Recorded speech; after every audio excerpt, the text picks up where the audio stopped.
Hello everyone, this is Bonus and today's video is all about 26th Sunday session, right? So today in this video, I'm going to explaining you about different types of rubs. Means today's note is going to be different types of rub. Little stranger, what kind of a rub? Like dry rub, wet rub, but how to apply and what exactly those are? No problem. Let's figure it out and start the session. Let's start. So first we have here is canopy. What is canopy? An odour which is consisting of a small pieces of bread. You can see here a small pieces of bread or toast, often cut in a decorative shape. You can see here decorative shape garnished with a savory spread or topping. Simple as that. See canopy क्या होता है? एक starter, right? उसमें हम small pieces of breads लेते हैं, ठीक है? कभी bread लेते हैं pieces का या फिर उसको कभी toast कर लेते हैं, right? Often क्या करते हैं? उसे toast करते हैं, ठीक है? Cut in a decorative shape, clear? Decorative shape में कट करेंगे और उसे हम गार्निश करेंगे सेवरी स्प्रेड और टॉपिंग के साथ. उसे हम बोलते हैं कैनपी. कैनपी होता है एक आपका स्टार्टर, ठीक है? वो आता है आपका जब मेन्यू होता है ना 17 course menu, so first menu जो होता है उसमें आता है. Canape is more about a small piece of bread, ठीक है, which is with toast, which is very often with toast and cut into decorative shape. Clear? Different design में, मतलब एक लॉग ऑफ ब्रेड पीस, ठीक है, उसे हम इस वे में स्लाइस कर रहे हैं, ठीक है. You can see a decorative piece आएगा यहाँ पे, तो आप ब्रेड कैसे आएगा? इस वे में आएगा ना, pretty much this shape, right. उसे हम ऊपर में यहाँ पे सेवरी टॉपिंग्स, ठीक है, सेवरी स्प्रेड ऐड करेंगे. उसके बाद हम सर्व करेंगे with some few toppings. Savoury sauce add करके सर्व करेंगे या फिर कुछ टॉपिंग्स ऐड करके. Simple as that, right. So इसमें हम क्या करते हैं, जैसे कि फॉर एग्जाम्पल एक स्मॉल ब्रेड लेंगे, ठीक है, small piece of bread which is this much, only this much. इतनी सी छोटी सी ब्रेड होनी चाहिए, ठीक है, not bigger than this. You can see size, इतना छोटा साइज लेंगे, ठीक है, और उसके ऊपर हम अच्छे से सेवरी का सॉस ऐड करेंगे एंड वी सर्व इट और सम टॉपिंग्स. क्लियर? उसे हम बोलते हैं canape. Clear with this term? Let's see the next. So next we have here is evaporated milk. What is evaporated milk? Unsweetened canned milk from which the water has been removed before canning. And here we can see unsweetened condensed milk. यहाँ पे मैं आपको बताना चाहता हूँ कि condense milk और एवोपरेटेड milk में डिफरेंस क्या होता है, ठीक है.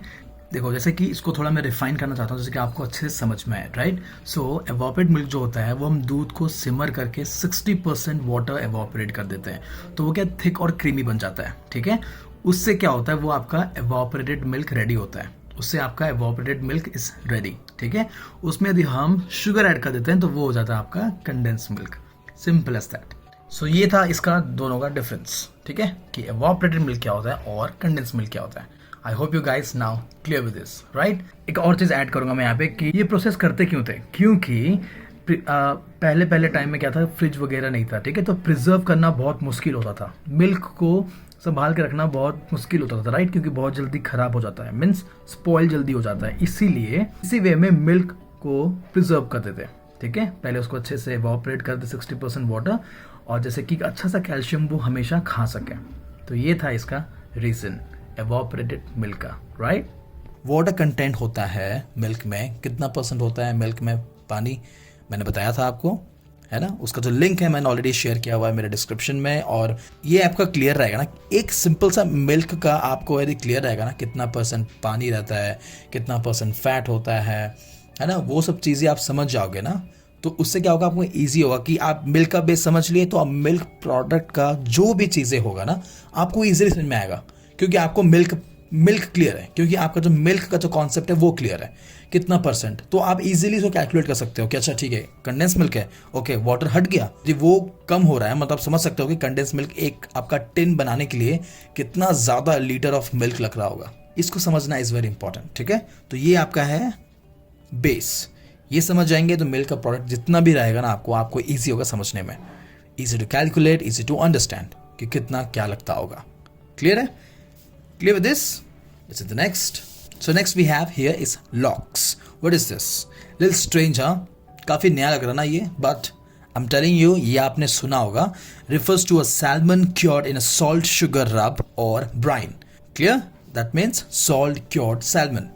मैं आपको बता देता हूँ कि किस वे में हम लोग करते हैं. When I was in US, so how we were doing this process. See the salmon जो है वो सैल्मन का एक पूरा पीस लेते हैं, मीन्स पूरा एक फिले लेते हैं इस वे में होता है, राइट।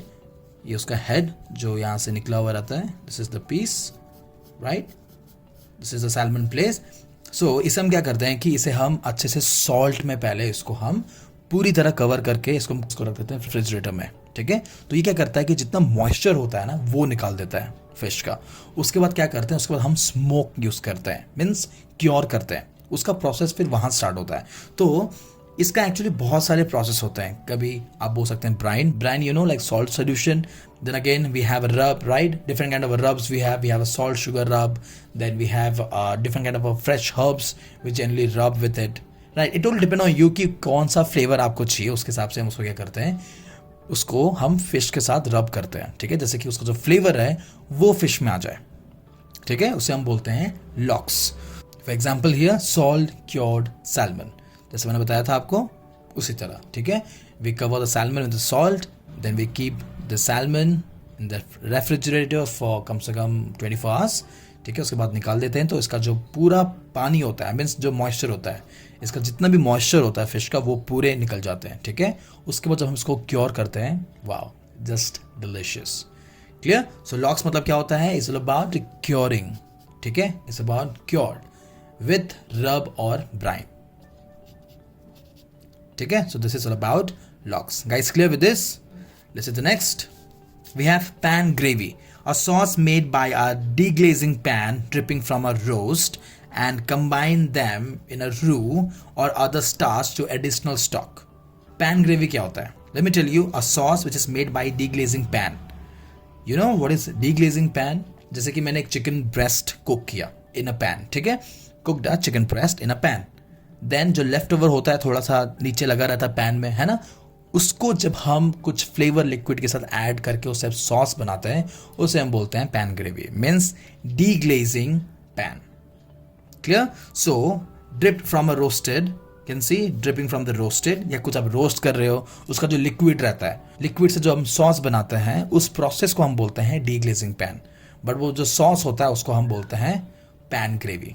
सो यहाँ पे जो रोस्ट किया हुआ है, ठीक है, रोस्ट करने के बाद जो रेसिड्यू रहता है पैन में, जैसे कि थोड़ा सा नीचे लग गया होगा पैन में, या फिर थोड़ा सा उसका जूस निकला होगा, राइट। सो वो प्लस थोड़ा सा रू, ठीक है, डिपेंड ऑन यू कि वो सॉस आप कैसे बनाना चाहते हैं, वो डिपेंड करता है। Then again if you want to add some few herbs to give a nice strong flavour to the sauce, that also you can do it. मैंने बोला ना कि ये एक अंडरस्टैंडिंग का है, सिर्फ समझना है अपने को, ठीक है। उसके बाद it totally depend on you कि आप कैसे उस चीज़ को रिप्रेजेंट करते हैं। So cooking is not about something which tells you to do in this way. Technique समझ में आ गया आपको, उसके बाद आप भी चाहते हैं तो आप अपना कुछ बना सकते हैं, ठीक है। Just don't copy the words कि जो लिखा हुआ वही होना चाहिए, क्लियर। मैं सिर्फ आपको टेक्निक बता रहा हूँ कि किस वे में करना चाहिए, और उसी से ही हमारा वो पैन ग्रेवी बन जाएगा, ठीक है। जैसे कि आपने घर में चिकन बनाया, उस चिकन का जो जूस बच गया हो उसमें थोड़ा सा कुछ एक्स्ट्रा रू डाल के उसमें कोई सॉस बना लिया, या आप बोल सकते हैं ना, this is my chicken pan gravy, you can say that is like the style of a culinary, you know, like the style of a culinary to represent the whole sauce, वो भी आपके वे से। सो ठीक है, यहाँ रोस्ट हो गया, उसका जो ड्रिप्स था, उसका जो लिक्विड था, उसमें हम थोड़ा सा रू ऐड कर दिए। ग्रेवी स्ट्रक्चर में देने के लिए will add some some starch, right, maybe a roux or some other starch, clear। And उसके बाद यदि आप चाहते हैं थोड़ा और लिक्विड ऐड करने के लिए, like water, no, don't add water, instead of that you can add stock. तो क्या फ्लेवर अच्छा रहेगा उसका, ठीक है। चिकन करे तो चिकन स्टॉक कीजिएगा, फिश का है तो फिश स्टॉक यूज कीजिएगा, मीट है तो मीट स्टॉक यूज कीजिएगा, मीन्स लैम स्टॉक या beef stock. So this is about the pan gravy. I hope you guys clear with this, right, pan gravy. Let's see the next. Next we have here is lozenge, means the pronunciation of this is lozenge, right? Lozenge cut means diamond shape cut, ठीक है, like diamonds of carrots, diamond shape of any of vegetable when you cut, this is known as lozenge cut, right? It's a type of a vegetable cut identical to the bison, always diamond shaped, ठीक है। lozenge cut means always in diamond shape, clear। Food are cut into small diamond shapes, clear with this. So this is a type of vegetable जो हम इस वे में cut करते हैं, ठीक है। कैरेट्स हो गया या कैप्सिकम्स हो गया, जो भी आप वेजिटेबल काट रहे हैं, यदि वो डायमंड शेप है उसे लॉजेंस कट बोलते हैं, ठीक है। बाय द वे मैं एक चीज़ बताना चाहता हूँ आपको कि एक और चैप्टर आने वाला है जो बहुत ही जल्द मैं वो वीडियो लाने वाला हूँ, जिसमें कि मैं different types of vegetable cuts लेके आ रहा हूँ, जिसमें कि काफ़ी सारे कट्स ऐसा है जो आप कभी सुने भी नहीं होंगे, but yes those are use in international. ठीक है, तो मैं चाहता हूँ कि आपको हर एक चीज़ का अपडेट दूँ, so don't forget to subscribe to get all the notifications to you, right? Let's figure out today's note. It's all about rub, a combination of spices and herbs applied to food as a marinade or flavorful crust. ठीक है, what is exactly a rub? A combination of spices, ठीक है, कुछ different spices we are using here and some of few fresh herbs applied to the food as a marinade, you can say a marinade, right, or for a flavorful crust.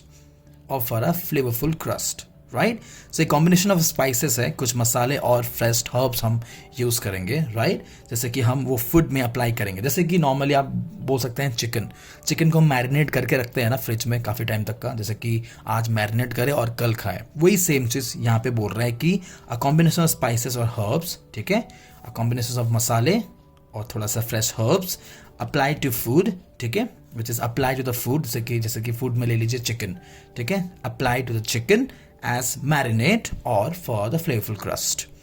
ठीक है, at the last हमें क्या मिलता है ऊपर में, एक proper flavorful crust, right? And also known as a marinade. So those are all about rub. You clear? Let's figure out two different type of rubs. क्या क्या होता है? First एक dry rub होता है, ठीक है, और एक होता है wet rub, which is also known as, here we go, mop. ठीक है, mops. So first here, the dry rubs are generally based upon spices. ठीक है, dry जो होता है वो generally actually based upon spices होता है, ठीक है, means सूखी वाली मसाले, ठीक है, और यहाँ पे होता है कि wet rub include most ingredients such as fresh herbs, vegetable or fruit juice or broth if necessary to make a pasty. Let's see here, like dry rubs मतलब क्या हो रहा है कि सिर्फ और सिर्फ मसाले यूज हो रहे हैं जो कि completely dry है, मीन्स खड़े मसाले बोल सकते हैं, ठीक है, which is not at all have a moisture. Clear? Means इसमें कोई हर्ब्स भी नहीं है, जैसे कि आप बोलते हैं मिंट लीफ, धनिया पत्ती, कुछ भी हम याद ऐड नहीं कर सकते हैं। मैं इसका एग्जांपल क्यों दे रहा हूँ, कोरिएंडर लीव्स का क्यों एग्जांपल दे रहा हूँ, मिंट लीफ का एग्जांपल क्यों दे रहा हूँ, क्योंकि उसमें मॉइस्चर होता है। बट हमारे जो स्पाइसेस है यहाँ पे ड्राई रब्स में, हम यहाँ पे मॉइस्चर का कोई भी रोल नहीं है, ठीक है। सो दिस इज कंप्लीटली सूखी हुई स्पाइसेस, ठीक है, when comes to dry rub. But when comes to wet rubs, तो हम लोग यहाँ पे क्या क्या यूज कर रहे हैं, ingredients such as fresh herbs, ठीक है, जैसे कोरिएंडर हो गया, मीन्स धनिया पत्ती हो गया, मिंट हो गया, ठीक है, पुदीना हो गया, right, those are the fresh herbs. Vegetables और fruit juice you are adding, क्यों, क्योंकि यहाँ पे है वेट रब, राइट, एक अच्छा फ्लेवर डेवलप करने के लिए, जैसे कि वो चीज़ें अच्छे से एब्जॉर्ब हो पाए और उसे काफ़ी अच्छा एक मॉइस्ट रखे मीट को या फिर जिसको भी आप मैरिनेट कर रहे हैं, ठीक है। सो यहाँ पे फ्रूट जूस हम यूज़ कर रहे हैं और ब्रॉथ, मीन्स लिक्विड में हम यहाँ पे फ्रूट जूस ले रहे हैं या फिर ब्रॉथ ले रहे हैं, क्यों, क्योंकि necessary to make a pasty, एक अच्छा पेस्ट बनाए तो लिक्विड तो चाहिए, है ना। तो इसीलिए हर्ब्स, स्पाइसेस, इंग्रेडिएंट्स जितने भी हैं उसके साथ में आप लिक्विड यूज कर सकते हैं, तो ब्रॉथ ऐड कर सकते हैं या फिर फ्रूट जूस आ सकते हैं, क्योंकि एक नेसेसरी पेस्ट सिर्फ हल्का सा पेस्ट बनाने के लिए, ठीक है, ज्यादा लिक्विड ही नहीं बनाएंगे। तो नॉर्मली हम मसाले का पेस्ट बनाते हैं चिकन में, अच्छे से उसको रब करते हैं, है ना, रब करने के बाद काफी टाइम तक रख देते हैं, उसके बाद हम डालते हैं तंदूर में, एग्जैक्टली वो हल्का सा पेस्ट बनाने के लिए हम यहाँ पे बोल रहे हैं कि यहाँ पे हम यूज करेंगे फ्रूट जूस या फिर ब्रॉथ। क्लियर? इफ नेसेसरी, जरूरत पड़ा तब हम यूज करेंगे थोड़ा थोड़ा इसमें से, ठीक है। But wet means pasty consistency, when comes to dry means सूखे मसाले। Clear? So this is all about two different types of rub, which is dry and wet, और वेट को हम यहाँ पे मॉप्स भी बोलते हैं। You can see pasty consistency, about wet and dry. जिन्होंने भी सब्सक्राइब नहीं किया होगा वो सब्सक्राइब कर दें और शेयर करना ना भूलिएगा, ठीक है। इसी वे में बहुत सारे टॉपिक्स लेके आने वाला हूँ, क्योंकि डिफरेंट टाइप ऑफ कर्ड्स जो कि बहुत इंपॉर्टेंट है। और जब मैं इंटरनेशनल में था तो मैं खुद समझा कि ओ माय गॉड, इतने सारे टाइप से कट होते हैं, means different type of cuts of vegetables, right. तो हर एक चीज़ मैंने डिटेल में समझाया हुआ है उस चैप्टर में, और बहुत ही जल्द उसे मैं अपलोड करने वाला हूँ, राइट। सो स्टे ट्यून, उसके लिए आप सब्सक्राइब कीजिएगा और शेयर भी कीजिएगा, और सब्सक्राइब करने से आपको हर एक का नोटिफिकेशन आप तक पहुँचेगा, जैसे कि आप उन चीज़ों को मिस ना कर सकें, ठीक है। So I will see you in the next informative video. Till then, Sunday session 26th. Bye bye.